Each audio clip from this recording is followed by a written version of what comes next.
Hey sports fans, Coach Nick here, and we've got our hands full with plenty of highlights from last night's action. As always, stay tuned every Saturday as we recap the insane Friday night action, adding the b-ball breakdown insights you've come to know and love. In Charlotte, tie game, the Pistons forced the Hornets into their third option off the sideline out of bounds play. This is played just about perfectly by the defense, but no matter. When drifting to the left, a righty shooter has better alignment to the hoop, and that's what Malik Monk certainly had as he lets this thing fly with a little fadeaway. Did he get it off before the buzzer? Yes. And Blake isn't too happy about it, but a much-needed lift to a young player who has struggled so far in his career, but has been playing great this year, so press your hands together in front of your chest for Monk. Bradley Beal had himself a night in Minnesota, and it started off with a steal into transition as Jeff Teague knows what's up and just runs on by as Beal gets up at full speed. I mean, check where he takes off from. That's at least 10 feet from the basket, and a nice throwdown gets the party started. They run some 21 action as Isaiah hands off to Beal coming out of the corner before Mo Wagner sets the inside ball screen. Watch how Beal puts his defender in jail by keeping him on his back, and Wagner does a nice seal inside the lane to clear the runway for the easy layup. This time, Mo hands off to Beal coming from out of bounds. If you have sensitive knees, you might want to turn away as Beal slams on the brakes. The knee looks like it locks a little bit, but no matter. Beal recovers from the step back from 22 feet as Okogie didn't know what hit him. The game was getting out of hand, so Scott Brooks decided to unleash a play that would rip the soul out of the Wolves. Nothing fancy, just a little handoff out top, but the back screen on the weak side gets Layman on the poster as Beal gets up to oop the alley. Take a bow, Bradley Beal.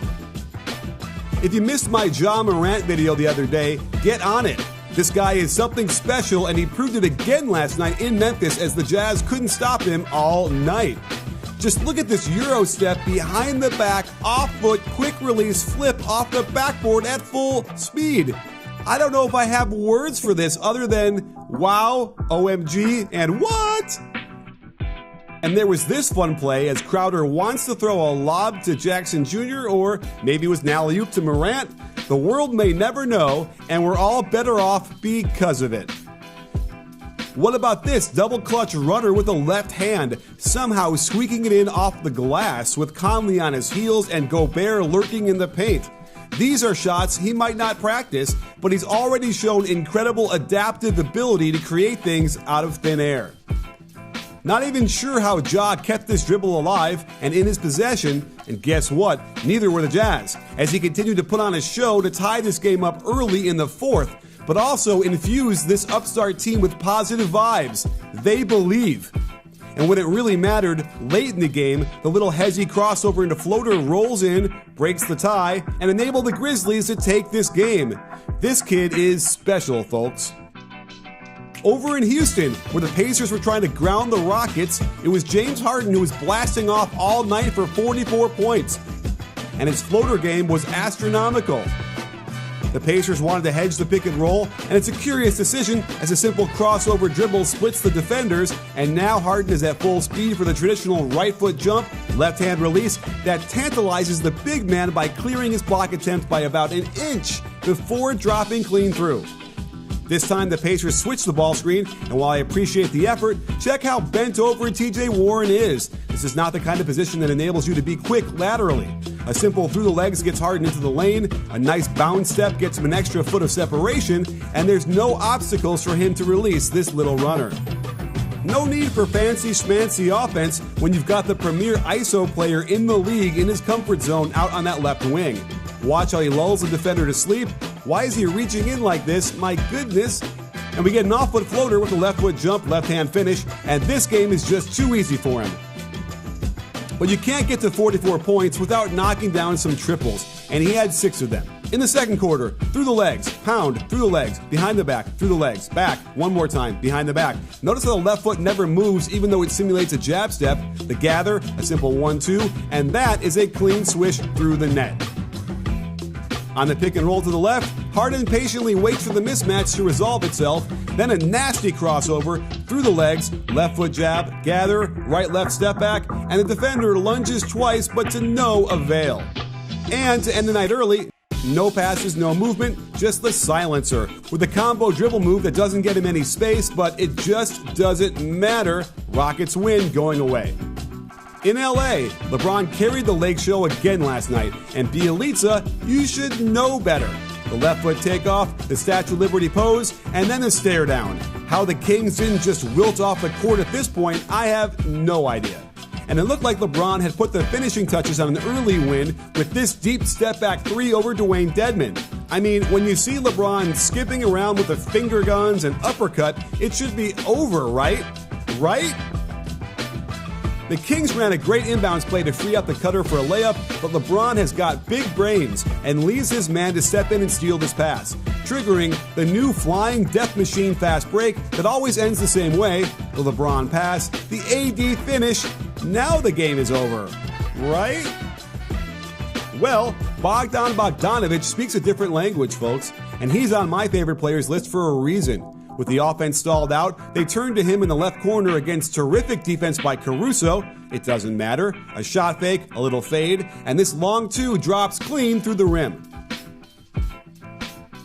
And then LeBron does the unthinkable, just loses the handle. I mean, what? But Bogdanovic wastes no time, crosses LeBron to get into the lane, then check the off-foot lefty layup plus the bump and the foul, and the Kings have a chance to steal this game.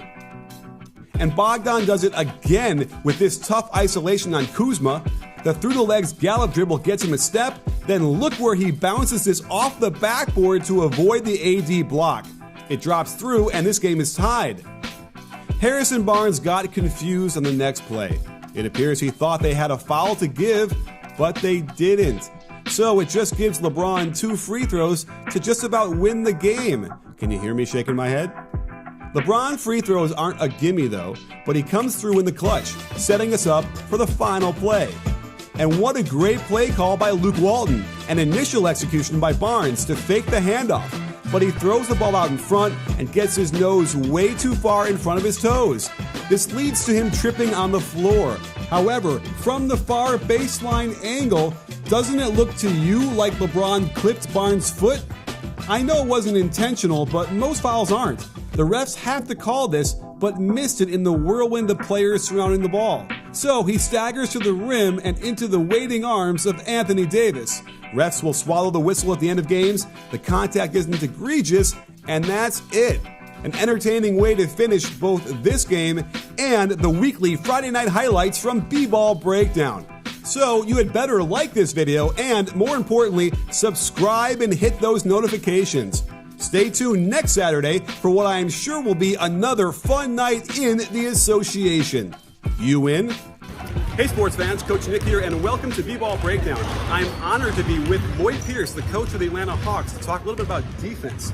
Because I feel like not enough has gone into like what the fundamentals of defense really are and the foundations. Do you have a foundational principles that you stick to, like no middle or no helping one pass away? Yeah, well, we say prevention and protection. Prevention is to prevent anything from happening. Prevent the ball from getting to the paint, prevent the ball from getting to the rim, prevent three-point shots. And so there's a key emphasis on us just preventing the action from happening.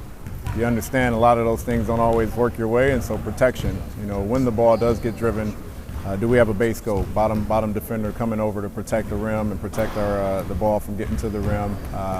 You know, if we're forced to base go and the ball skipped to the corner, we have X-outs.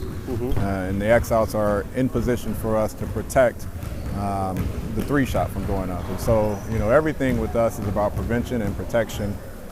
We use our shifts, the term we call shifts. When we're one pass away, we just want to be in position to take away any penetration, any driving gaps.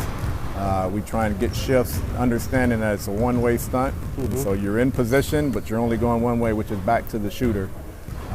So we're not a denial team, we're a shift team. And when we say shift, we just try and keep the game in front of us, not take action away. Because I feel like people don't understand the nuance of what it means to like prevent threes, and so I think that's what you're saying is by not helping one pass away, by stunting, that's a real big fundamental toward stopping threes. How about middle penetration? Do you guys, is that obviously? Yeah, we're a no middle team.